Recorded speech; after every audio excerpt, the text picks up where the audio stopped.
Le premier immortel volume 1. Par Voicen. L'évasion. Chapitre 17. Arthur parle et dit. Mon prince, je veux que vous sachiez que je vous comprends. Le prince demande. Ah oui, et que comprenez-vous? Arthur répond.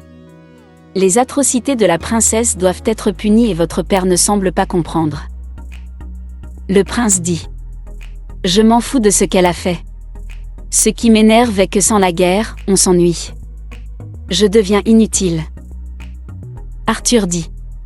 Ah, je vois, mon prince aime la guerre. Le prince répliqua. Oui, et laissez-moi. Arthur s'en alla. 3 jours après, la princesse convoqua Arthur. Anaïs parle et dit. Prince Arthur, je suis dans l'obligation de vous retirer de votre poste. Arthur demande. Pourquoi votre majesté? Anaïs répond. Les informations que vous m'avez données sur les meurtriers de ma famille étaient fausses. Cela a conduit au massacre de beaucoup d'innocents. Donc soit je vous accuse de manipulation ou d'incompétence. Dans les 2 cas, je ne vous fais plus confiance. Vous gardez votre titre de prince, mais vous quittez ce château et ne pouvez plus prendre part aux décisions pour le royaume. Arthur dit. Sachez votre majesté que j'ai moi-même été trompé. On m'a remis de fausses informations. J'en suis désolé. Et je vous comprends, j'aurais dû être compétent. Arthur s'en alla. Une fois chez lui, hors du château, dans sa maison privée, il est furieux de ce qui vient de se passer. Il demanda à ses serviteurs d'envoyer des messages à tous ses associés pour une rencontre immédiate.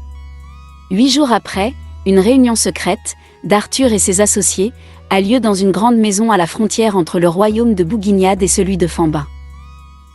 Arthur parle et dit. Chers collègues, je n'ai plus la possibilité de contrôler la princesse pour qu'elle fasse la guerre. Un des associés que l'on nomme associé 1, fait une remarque. Sans guerre, nos commerces ne marcheront plus. Arthur dit. Il y a une solution. Un autre associé nommé 4, demande. Ah oui, et laquelle? Arthur répond. C'est le prince Xavier de Bouguignade. Il est différent de la princesse. L'associé 1. Parle et dit. Expliquez-vous. Arthur explique. Il était furieux du choix de son père de faire la paix. La raison de sa colère n'est pas sa haine envers la princesse, mais son besoin de la guerre pour pouvoir perfectionner son amour à la stratégie. Un autre associé que l'on va nommer 3, dit. Intéressant. Arthur demande. Je voudrais lui proposer de se joindre à nous. Qu'en pensez-vous? Un autre associé que l'on va nommer 2, dit. Bonne idée. Un autre associé que l'on va nommer 7, dit. Oui, suis partant. Tout le monde est favorable. Arthur annonce. On se revoit, ici, dans une semaine. Kiima a suivi Arthur discrètement auparavant. Il a pu voir tous les associés quand ils sont rentrés et sortis de la maison. Il a rendu l'objet que le prince lui avait donné. Le prince parle à Kiima et dit. Merci, avec cela, on va pouvoir voir ce que tu as enregistré. Un écran magique sortit de l'objet, montrant des images. On voit ce que Kiima a vu. Le prince reconnaît des personnes, car ils sont de Bouguignade.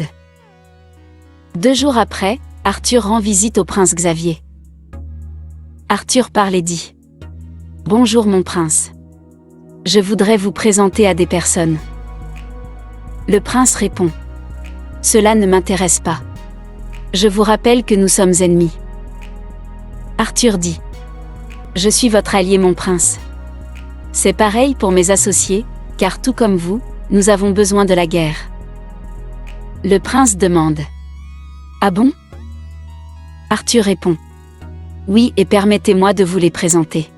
5 jours après, Arthur présenta le prince Xavier aux autres. Kiima et Xavier se rencontrent souvent discrètement. Notre héros apprend à comprendre l'esprit stratégique. Les 2 s'entraînent au combat et c'est Kiima qui gagne à tout le temps. Mais il reconnaît que ses victoires deviennent toujours de plus en plus dures. Xavier demanda un jour au fils de Kuma, Comment il a réussi à s'échapper de la tour? Ki-hima sourit et lui répondit que c'est un secret. Xavier lui dit que c'est certainement un portail magique qui l'a aidé. Ki-hima ne savait même pas que cela existait. Ki-hima demande. Un portail magique? Xavier répond avec le sourire. Genre, tu fais semblant de ne pas connaître pour me dérouter. Ki-hima dit. Ok, si tu le dis. Quand vas-tu rencontrer tes nouveaux associés? Xavier répond. Je leur ai dit que je vais les rencontrer un par un, histoire de faire connaissance, car je ne les connais pas assez pour leur faire confiance. Ki-hima rigole et dit. Ce sont eux qui devraient se méfier de toi. Xavier dit. Comme ils ont besoin de moi, je dois les obliger à mériter ma confiance par des aveux. Le prince rigole aussi. Les mois suivants, Xavier rencontra tous les partenaires de l'oncle de la princesse et Arthur lui-même, plusieurs fois. Il a pu enregistrer chacune des conversations avec eux, et il a réussi à soutirer la stratégie qu'ils ont faite pour tuer la famille d'Anaïs. Il a les preuves, mais ce sont des gens riches. En arrêter un permettra aux autres de s'échapper. Il fit convoquer la princesse par son père le roi, et il lui parla secrètement. Il réunit tous ses nouveaux associés, et leur annonça qu'il a un plan, pour condamner la princesse. Arthur demande. Comment? Xavier répond. En volant la couronne de cristal. Un des associés demande. Comment allez-vous faire pour accuser la princesse? Xavier explique. Je vais la voler et la remettre à Arthur, lequel rendra visite à la princesse, pour lui demander de reconsidérer sa décision. Il termina de raconter le plan, et tout le monde se dit que c'est une très bonne stratégie. Xavier continue et dit. Mais sachez que cela ne suffira pas pour gagner. Il me faudra faire en sorte que vous soyez le jury afin de garantir sa culpabilité. Tout le monde est d'accord. Tout se déroula comme Xavier a prévu. Arthur rendit visite à Anaïs, et en profita pour aller cacher la couronne, dans la chambre de l'ancien roi. Les jours après, le roi Arlan annonce que la couronne a été volée. Il fait fouiller les maisons de Bouguignade sans résultat. Il va donc voir la princesse et lui annonce le vol, et que malheureusement, elle fait partie des suspects. Anaïs lui dit qu'elle n'a rien à cacher, et qu'il peut fouiller le château. Au bout de 5 heures, ils ont trouvé la couronne dans la chambre de l'ancien roi. Cela provoqua l'arrestation de la princesse. Xavier annonça dans tous les royaumes, à travers des écrans magiques, le procès de la princesse et que cela se fera à huis clos. Tout le monde pourra voir à travers des écrans magiques. Il annonça aussi la composition des jurys, en précisant que ce sont des personnes intègres, qui seront impartiales. Le procès aura lieu après-demain, en fin de matinée. Le grand jour arriva. Il y a beaucoup de gardes, 3 juges, Ki-hima pour défendre la princesse, Xavier qui est l'accusateur, le jury fait uniquement de tous les associés de l'oncle d'Anaïs, et Arthur lui-même. On ferma les portes. Le grand juge parle et dit. Que le procès commence. À vous de parler, mon prince. Xavier parle et dit. Citoyens de tous les royaumes, nous sommes réunis aujourd'hui pour faire un procès juste. La princesse a été accusée de crimes contre des innocents, et du vol de la couronne de cristal. Aujourd'hui, nous allons tout dévoiler. Le grand juge dit. Laissons maintenant la parole à celui qui défend la princesse. Ki-hima parle et dit. Si c'est le procès de la princesse. Alors, le jury n'est pas impartial. Le grand juge demande. Pourquoi? Ki-hima répond. Car ce sont eux, qui sont les véritables criminels derrière tous ces massacres. Le grand juge demande. Avez-vous des preuves? Ki-hima répond. Oui. Le grand juge dit. Très bien, nous vous écoutons. Ki-hima raconte. La princesse est une victime de tout cela, car elle et ses proches ont été agressés sévèrement par ces conspirateurs. Ils ont fait tuer sa famille pour prendre le pouvoir. Mais elle garda le commandement malgré son jeune âge. Cela dérangea le prince Arthur ici présent. Alors, il a tout fait pour devenir son conseiller principal. Il conseilla la princesse en utilisant sa haine contre ceux qui ont massacré sa famille. Le grand juge prend la parole et dit. Ce ne sont pas des preuves, mais une belle histoire. Ki-hima répond et enchaîne. J'en arrive. Nous avons compris après la guerre que c'était sa manigance. Alors, la princesse lui a dit de quitter le château.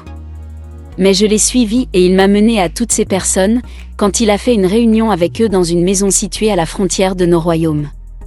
Un ami m'a remis un objet magique, qui m'a permis de tout filmer. Voici l'objet et voilà son contenu. Tout le monde voit les images et se rend compte que cela doit être vrai. Arthur se lève et dit : Désolé monsieur le juge, mais nous ne sommes pas ici pour notre procès. Alors, si cela continue, je préfère m'en aller. Arthur commença à partir, mais les gardes l'empêchèrent de sortir. Arthur demande : Pourquoi m'empêchez-vous de sortir ? Le grand juge répond : Apparemment, vous faites partie des preuves, pour défendre la princesse, donc vous ne pouvez pas partir. Continuez monsieur Kiima. Arthur alla s'asseoir. Kiima continue et raconte : Mon ami, qui m'a remis cela, a décidé de s'infiltrer dans leur organisation, afin de tout savoir sur eux. Il a filmé tous ses entretiens avec eux, dans le but de découvrir la vérité. Nous avons maintenant les preuves et les raisons de tous ces massacres. Ils ont fait tout cela uniquement, parce qu'ils ont besoin de la guerre pour leur commerce. Le père de la princesse a empêché les conflits entre nations, grâce au traité de paix. Personne n'est arrivé à convaincre le roi d'annuler les accords, donc ils ont planifié sa mort ainsi que celle de la princesse dans le but de donner le pouvoir au prince Arthur. Le grand juge dit : Ce sont là de graves accusations. Si ce que vous dites est vrai, alors, il ne s'agit plus du procès de la princesse, mais celui du jury. Sachez que vos preuves, sans la personne qui a filmé, n'ont aucune validité. Qui est la personne qui les a espionnés ? Kiima répond : C'est le prince Xavier de Bouguignade. Tout le monde est surpris. Le grand juge demande : Êtes-vous sérieux ? Kiima répond : Demandez-lui. Le grand juge demande : Votre Majesté, est-ce vrai ce qu'il raconte ? Le prince Xavier répond : Ce qu'il raconte est totalement la vérité. D'ailleurs, nous sommes ici pour les juger eux, et non la princesse. Voici les films qui les rendent coupables. Le grand juge ordonne : Arrêtez ces messieurs. Le prince Xavier prend la parole et dit : Citoyens de tous les royaumes. La princesse est donc innocentée de tout, et retournera diriger son peuple. La couronne de cristal est en réalité à elle. Elle va s'adresser à vous. Anaïs s'exprime. Bonjour à tous. Je tiens à remercier le prince Xavier de Bouguignade pour m'avoir aidé à m'innocenter. Je suis coupable de faiblesse, car des innocents ont été des victimes. Cela m'a rendue forte. Mais je tiens à m'excuser. Rien ne pourra faire revenir les morts. Je vais continuer le travail de mon père, pour garder une paix durable entre les royaumes. Kiima et Anaïs se retrouvent au château Fambin. Ils s'embrassent et tout semble disparaître autour de notre héros. Il ne comprend pas ce qui se passe, mais tout disparaît et la princesse dans ses bras aussi devient invisible. Il crie après elle et rien à faire, elle a disparu. C'est le néant et son corps à lui, aussi, disparaît. Plus rien, le vide. Kiima reprend conscience doucement. Il entend une voix qui semble l'appeler. Il ouvrit les yeux et vit cette dame démon qu'il avait attaquée dans son ancienne vie. Il est paralysé par sa beauté. Mais il se ressaisit et pense qu'elle avait voulu le tuer. Donc il veut l'attaquer et il ne reconnaît plus son corps. Il est redevenu un humain. Il se regarde et ne comprend plus rien. Où suis-je ? Comment se fait-il que je ne sois pas mort ? Pense-t-il. La dame lui dit de se calmer. La dame parle et dit : Laisse-moi tout expliquer. Kiima répond : D'accord. La dame dit alors : Je suis ta vraie mère. À suivre.